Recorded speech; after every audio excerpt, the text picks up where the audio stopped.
Yo, hello again. So how to pick your class in lostark, and I think this falls under every MMO. You can pick your class in every MMO the same way.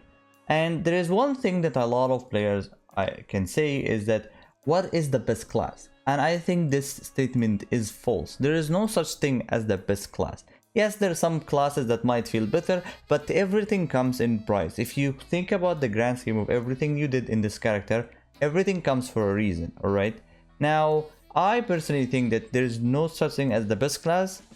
In general, I think there is the best class for you, which is finding the class that you feel good about the most.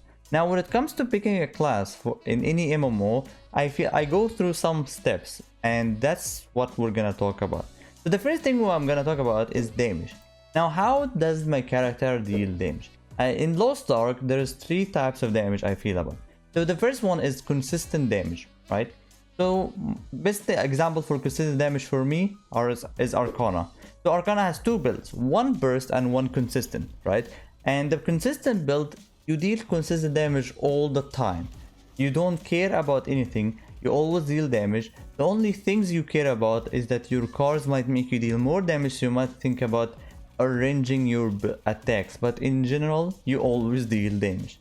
Now, second type are burst classes. Now, when it comes to burst classes, they kinda fall under 2 categories. There is classes that deal high burst, and there's classes that deal burst but not as high. So as you guess it, some classes will deal high burst but it takes them longer to do that burst again. Some classes will deal lower burst, but it takes them shorter to do that again. So some classes will deal like 100, 200, 3 million. Other will do 200, 200, 3 million, but depending on how long. Now, the third type of classes in lostark are buff builds.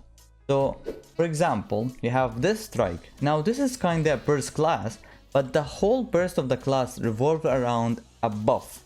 You don't actually deal high damage with the ability that you use. No, the ability gives you a big buff. So that for 8 seconds, and you want to deal damage in that 8 seconds. You have also War Dancer that gives up a good buff. You have Summoner that gives a good buff, and so these buff classes, the reason I separated from them is that the playstyle is a bit different. The buff classes can be consistent damage, like for example Summoner build with the summons, and they can be high damage and burst, like for example the Death Strike. But both of them kind of fall under different categories, but at the end of the day, the playstyle for them is that they do a buff and they deal damage. Now, that doesn't happen, for example, for something like Arcana, or for a burst class like for example Barrage Artillerist. You don't necessarily need a buff. Your whole kit is the buff. Okay, now after that, now you know how to deal damage for your class. And after dealing damage with your class, you wanna feel the class, how your class is gonna play. So that falls around 3 things: your defense, your mobility, and the casting time for your class. Do you channel, do you not? Now, the first thing is defense. Now, there is a lot of different classes in this game, some with high defense, some with low defense. And the best 2 examples for this is Gun Lancer, Blue Gun Lancer, and Reapers. Now, Gun Lancers have high defense. Now, Reapers have very low defense. But when it comes to mobility, Gun Lancers have very low mobility. Now, but Reapers have high mobility. And notice something, I use the word mobility, I didn't use swiftness, because you can play a swiftness class. For example, like my artillerist. If the artillerist, if you play the firepower enhancement build, let me switch to this.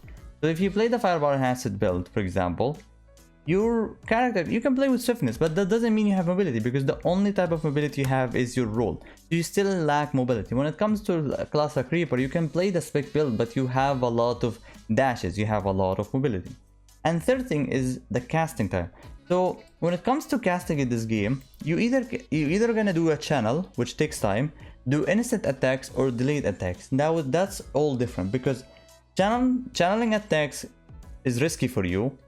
Constant attacks is just constant, so I feel that's the best version. And delayed attacks, you can miss them. You can miss channel and delayed, and channeling is risky for you too. So that's one thing. Okay. After that, we have the price of the character and the scaling. And the reason I'm sharing these 2 is they work together. Now when it comes to any build in the game, and this kind of needs vision of how much gold are you willing to spend on this character, is this your all to know. And the reason for that is some classes and you can kind of spend on them gold. And I'm gonna give my artillerist for example. The artillerist has two main builds. You either play firepower enhancement or barrage. Okay, when it comes to, for example, firepower enhancement, the build is very cheap early on, and the reason for that is that most of the tripods, most of the abilities you use, like the accessories, either you need crit or swift, so these are already cheap. And the engravings themselves, the class engraving is low price, everything is low price. That makes the whole build free.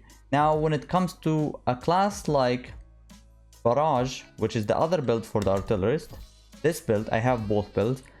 It's more expensive because it's a spec build, right? It's a spec, you make more money, so that's more expensive. Also the engraving are expensive. So early game for the two builds, one is more expensive than the other one, so that depends. Do you want one that is early on?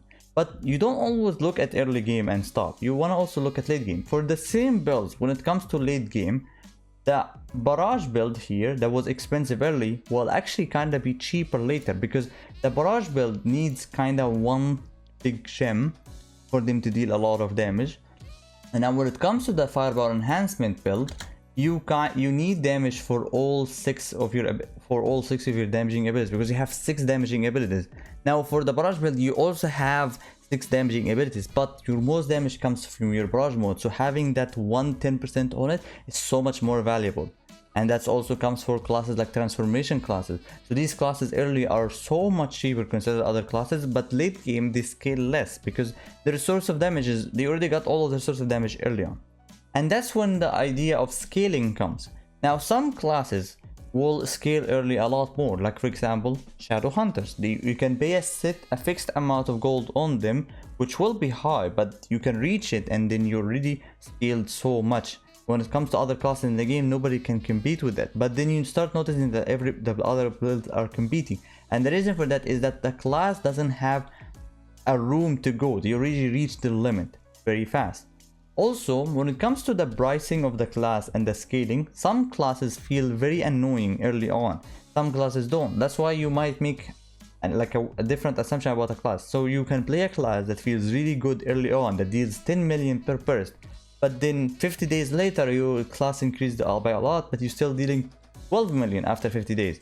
But then another class would deal 1 million early, but then after 50 days you would deal 48 million, because the class has more scaling to it.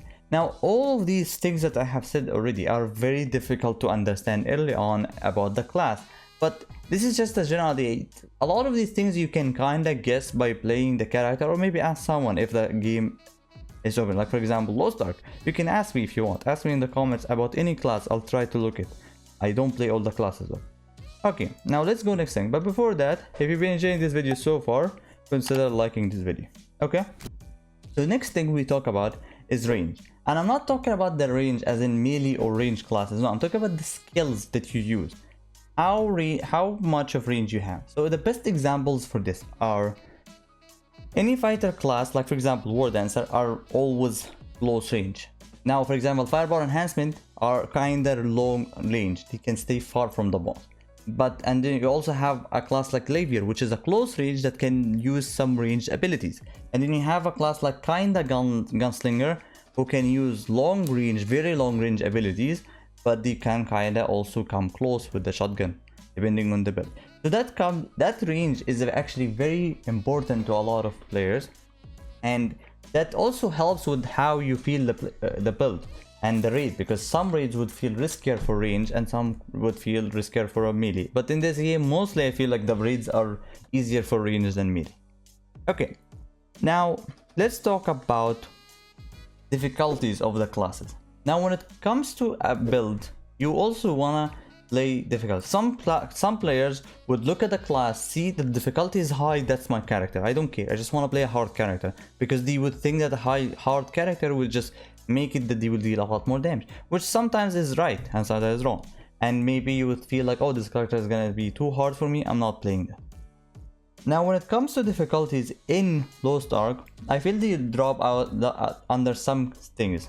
The first thing is delayed attacks and challenging attacks. And now, for example, delayed attack and shadow attacks, when you deal damage, so dealing damage in the game, you have ice, which I said before, channeling and delayed can miss, which is a difficulty, because if you don't understand the raid well, you won't deal as much damage. That's why you might feel like classes that have big burst don't really do so well in newer raids, because we kinda don't know when you should burst up class, because you might miss everything. It takes Soulfist so long to channel. Now the other thing are classes that need to run constant buffs. Like for example, the best class for that is the Summoner. Now the Summoner has 2 buffs, they don't stack together. They have 2 buffs, each stay for 4 seconds, each give 40 plus attack power. So they're very strong buffs, but they don't stack. So what you want to do is try to use the 2 abilities to consist your buff on your whole kit, and try to use your quick recharge to get them back or something to have the constant buff. So that comes to the 2 ideas. Is your buff, how to maintain your buffs plus your rotation.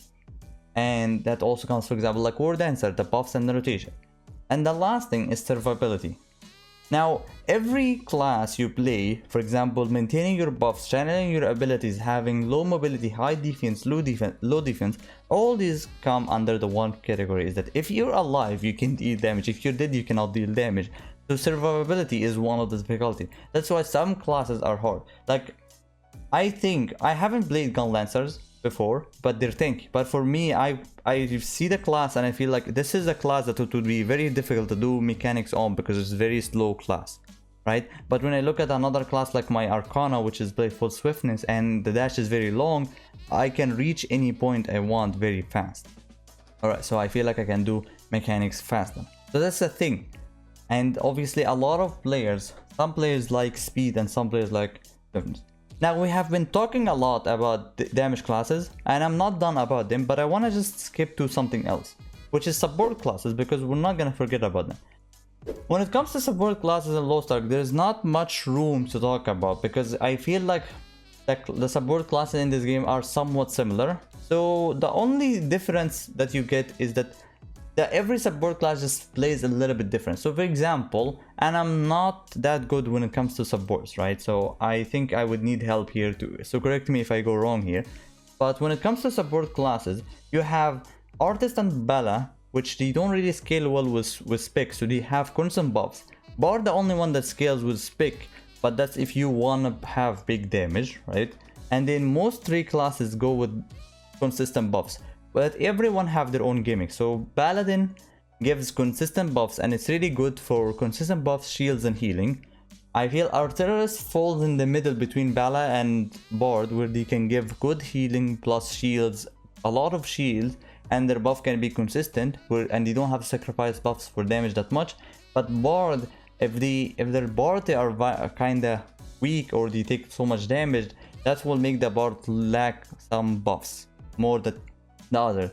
So in overall, I feel like when it comes to playing the build, I feel like if you're someone who wants to play, I would recommend supports like that. Paladin is the consistent buffs and shields guy, right? But Artist is more the consistent buffs and shields, but you can specifically give help to one person.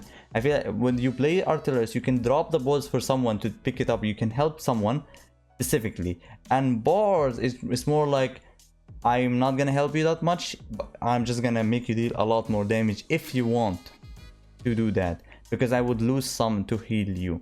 But that's like not the perfect ideology for that, so I feel like you would need a support main for that.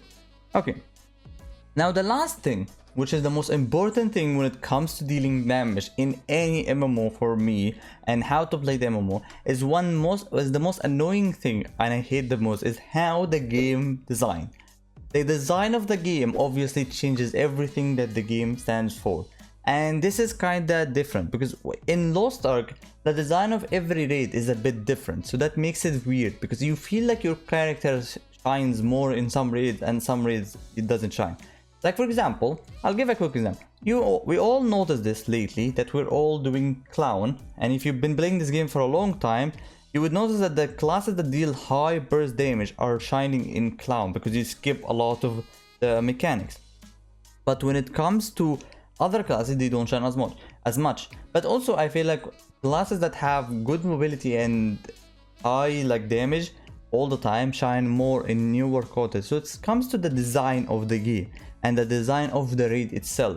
Now that's something that the game revolves around, which why I feel like Lost Ark kinda is more designed around burst damage more than swiftness damage, but that's like a personal opinion, and I don't think that you should always focus on the things that you want.